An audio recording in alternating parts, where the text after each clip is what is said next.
Eh ben, heureusement que Brad Pitt était là pour monter le niveau parce que c'est juste catastrophique. Salut, c'est Ego et bienvenue dans cette nouvelle critique de cinéma d'actualité où l'on va parler du Secret de la Cité perdue, film sorti ce mercredi 20 avril dans tous les cinémas de France quasiment.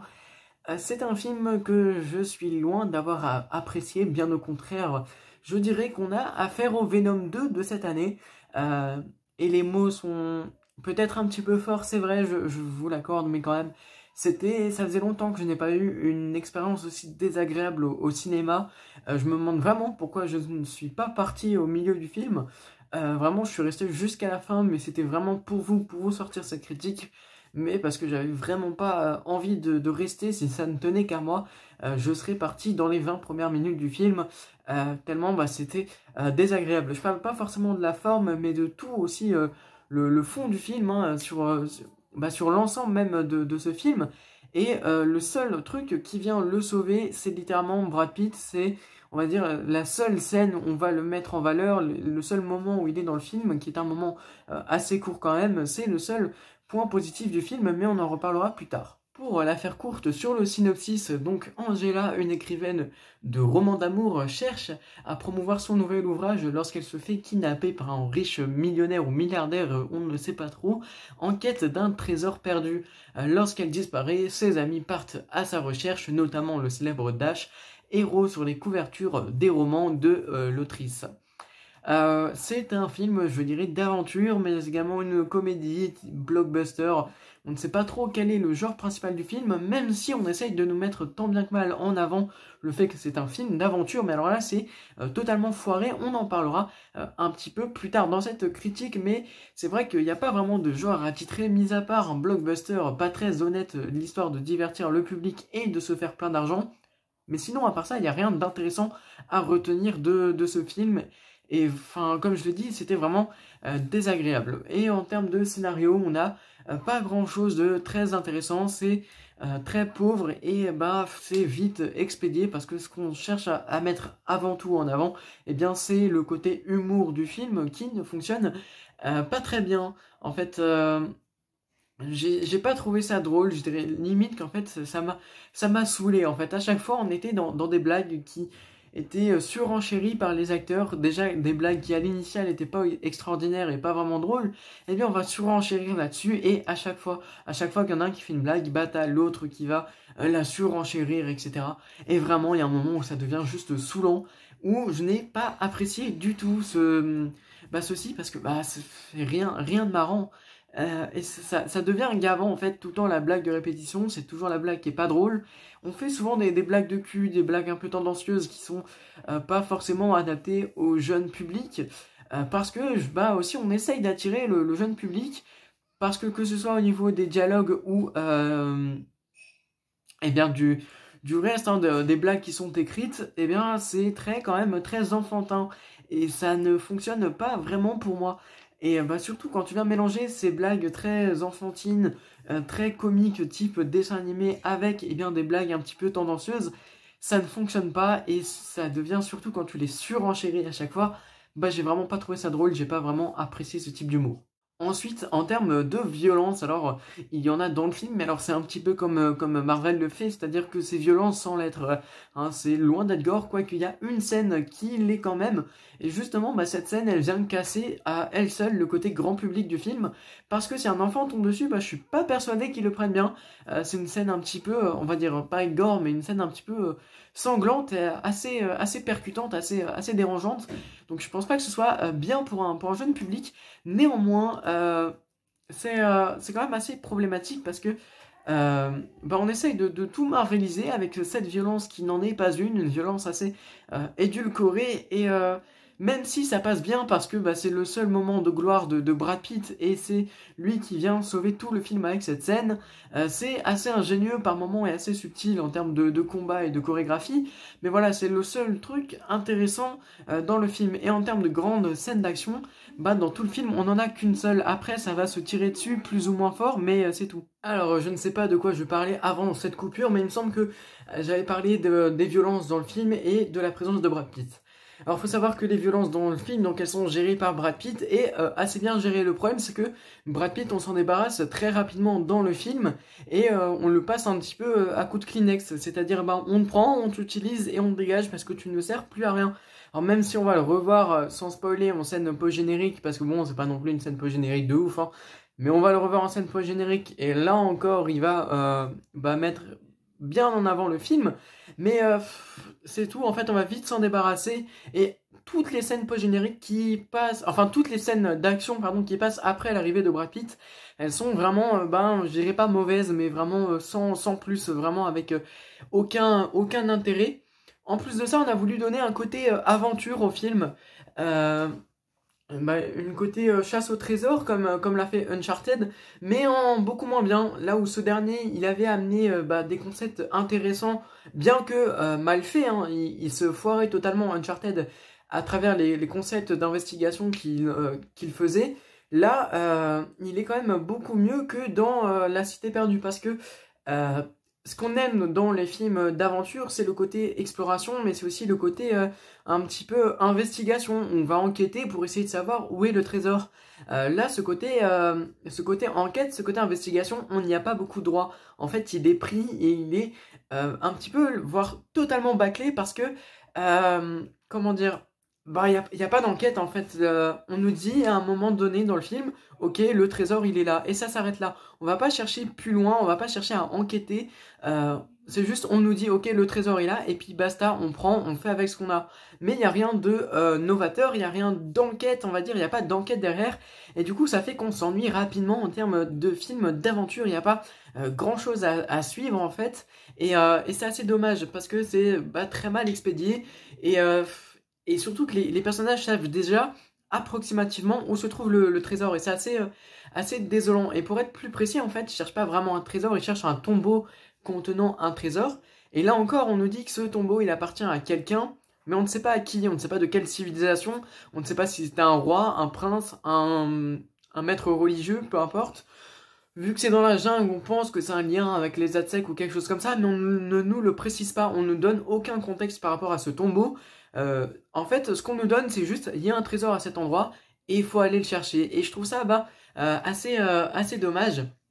Le côté donc film d'aventure, il est totalement assez bâclé, et quand tu vas voir ce film pour ce côté aventure, comme c'était mon cas à la base, tu vas être totalement déçu puisque c'est, on va dire, la principale attente du film et c'est légèrement voire totalement raté. Enfin voilà, je sais pas d'autre qu'est-ce qu'on pourrait dire de plus aussi en termes d'aventure. Si on peut dire qu'ils essayent d'incorporer un méchant qui est joué donc par Daniel Radcliffe, l'acteur qui avait joué à l'époque Harry Potter, qui avait fait donc tous les films Harry Potter. C'est son grand retour au cinéma, c'est la première fois que je le vois au cinéma, et pourtant il m'a pas manqué, enfin je veux dire, si il m'a manqué après la saga Harry Potter, mais dans ce film vraiment j'ai pas envie de le revoir, il est limite mauvais en fait, et il joue le rôle du méchant principal, sauf que son personnage ne sert à rien, en fait on sait juste qu'il veut s'enrichir et qu'il veut trouver ce fameux trésor, et donc pour ça il va kidnapper Angela et lui dire ok tu me déchiffres ça pour qu'on puisse savoir où est le trésor.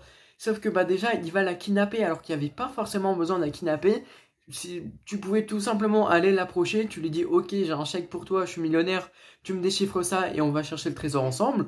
Et puis ça aurait pu se faire comme ça aurait pu être un allié plutôt qu'un ennemi qui ne sert finalement pas à grand chose. Et là ce qu'on fait c'est assez raté. Surtout en termes d'acting, Daniel Radcliffe, je m'attendais quand même quelque chose de bien. Parce que Daniel Radcliffe, je le connais qu'à travers Harry Potter, hein, je l'ai quasiment pas vu dans d'autres films. Et dans Harry Potter, il était quand même bon acteur. Et là, c'est pas le cas. Ok, c'est pas mauvais par rapport aux autres acteurs, mais je m'attendais à beaucoup mieux en fait. Et là, il joue, mais sans vraiment être très présent. C'est pas non plus un jeu d'acteur exceptionnel, j'ai trouvé pour Daniel Radcliffe.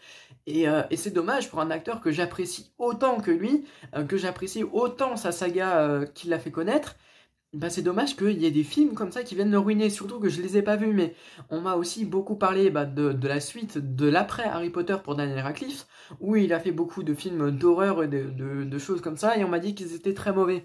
Je vais pas m'exprimer là-dessus, je sais pas, parce que la plupart je les ai pas vus, mais voilà, enfin c'est assez dommage qu'ils viennent ruiner sa carrière avec des rôles et des films comme ça.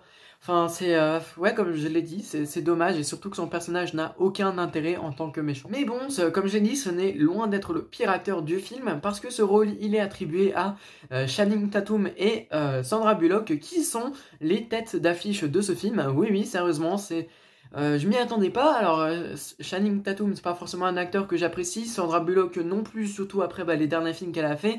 Mais, enfin voilà, je m'attendais pas à aussi nul que ça en termes de jeu d'acteur ou en termes de personnage. Déjà que la partie comédie, que la plupart du film reste saoulant pour moi, bah là en fait ces acteurs-là, ils arrangent pas les choses, ils sont tout aussi saoulants, que ce soit eux ou leurs personnages. Enfin, ça m'a pas du tout plu et ils m'ont saoulé quoi. Vraiment, je les ai détestés parce que, enfin, que ce soit leur performance, leur personnage qui n'aident pas forcément à être appréciés, j'ai pas vraiment apprécié ça. Euh, Tout est quasiment à jeter, que ce soit leur personnage, leur jeu d'acteur. Tatum, sa seule qualité dans le film, c'est d'être totalement con et de faire le con. Sinon, il a aucune autre qualité. Sandra Bullock, c'est pareil, on l'a choisi parce que on avait besoin d'un sex symbole pour le film et c'est clairement ça. Hein. Que ce soit la caméra ou elle-même, on va toujours mettre ses fesses en avant. C'est assez dommage, mais bon, c'est ce qui est le cas en tout cas. Et bon, Sandra Bullock, j'ai pas envie de dire que c'est souvent le cas, mais c'est souvent le cas. Et, enfin voilà, genre il y a d'autres manières de se mettre en avant. Déjà, en ayant un bon jeu d'acteur, ce qui n'était pas le cas pour Sandra Bullock. Mais là, c'est vraiment horrible. Les blagues de cul, celles qu'il les fait. Quand on fait un gros plan sur ses fesses, ça dure 30 secondes et c'est tout simplement abusé. Enfin voilà, on a abusé de ce côté un petit peu, comment dire, un petit peu, ouais, je sais pas, assez malsain en fait. Je dirais, j'ai pas le terme exact pour décrire ça, mais c'est vrai que c'est pas terrible. Et le pire, c'est qu'au début, dans le film, elle est présentée comme une personne assez, voire très intelligente, qui est très réfléchie, qui fait gaffe à son image. Et plus le film avance, plus on a quelqu'un de complètement débile et de complètement, je dirais, digne de la télé-réalité. Plus le film avance, plus c'est ça en fait. Et c'est carrément dommage. Aussi, dans ce film, ça parle beaucoup trop déjà que les acteurs, plus tout le reste, c'est saoulant. Mais alors, le grade du film le plus saoulant, c'est celui-là. Et c'est dû à ces dialogues qui sont juste horribles à suivre. Enfin, j'ai vraiment pas envie comment dire, de voir de revoir ce film juste à cause des dialogues. Parce que, déjà, ça parle beaucoup trop pour rien. Et ensuite, les dialogues, j'ai l'impression que c'est des blagues de cul qui ont été écrites par des élèves de CP pour faire ce film. C'est vraiment incroyable. On n'est pas loin de faire un humour pipi caca dans les dialogues.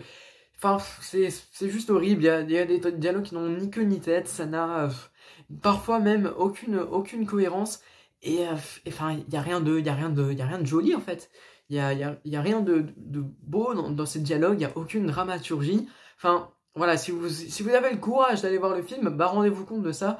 Parce que j'ai vraiment pas du tout apprécié ces dialogues. Et pour rapidement parler donc de la forme du film, ça sent le studio, même ça pue le studio par moment. On sent que tout a été recréé artificiellement, que ce soit la plante en premier plan ou les fonds verts un peu crasseux à l'arrière. Enfin, tout est reproduit en intérieur. Alors, faut aussi dire que ça a été tourné en période de pandémie, donc je peux le comprendre, hein, c'est un contexte qui n'est pas facile pour le monde du cinéma. Néanmoins, t'aurais pu t'appliquer quand même, parce que là, il y a certains moments où vraiment je trouve ça abusé. Malgré ça, dans la réalisation, il y a quand même quelque chose à sauver. C'est les FX qui ne sont pas toutes, mais certaines sont assez jolies, notamment en fin de film où il y a certains moments de lave, de fumée. Bon, ok, allez, ça passe. C'est pas non plus un super blockbuster avec des FX de ouf. Néanmoins, ça reste potable pour ce qu'on en fait, ça reste assez sympathique, mine de rien. Mais bon, tout n'est pas à sauver aussi en termes de réalisation. Hein. Il y a quelques idées, on va dire, de mise en scène qui ont été faites. Le truc, c'est que ça a été très mal fait en fait. On a eu l'idée, mais on n'a pas eu la méthode et la pratique derrière pour en faire quelque chose de bien. Et je trouve ça assez dommage. C'est quelques efforts qui ont été faits en vain, malgré ça. Ça reste quand même assez modeste et pauvre en termes de réalisation. Vous l'aurez compris, je n'ai pas vraiment apprécié Le Secret de la Cité perdue. Je vous invite pas forcément à aller voir au cinéma, mais si vous êtes quand même curieux et friand de ce genre d'aventure parce que vous êtes légèrement bon public, bah pourquoi pas attendez la sortie télé ou sur les plateformes de streaming. Mais franchement, aller au cinéma et financer ce genre de projet, c'est vraiment pas la bonne chose à faire. En tout cas, j'espère que cette critique vous aura plu. Si c'est le cas, bah, n'hésitez pas à mettre un petit pouce bleu et à vous abonner à la chaîne, ça ferait super plaisir. Et n'hésitez pas aussi à me dire votre avis dans les commentaires, c'est toujours ça de prix. Et ça permettra d'ajouter des propos que je n'ai pas forcément dit dans ma critique pour les autres spectateurs. C'était Hugo, on se dit à la prochaine pour une nouvelle critique vidéo.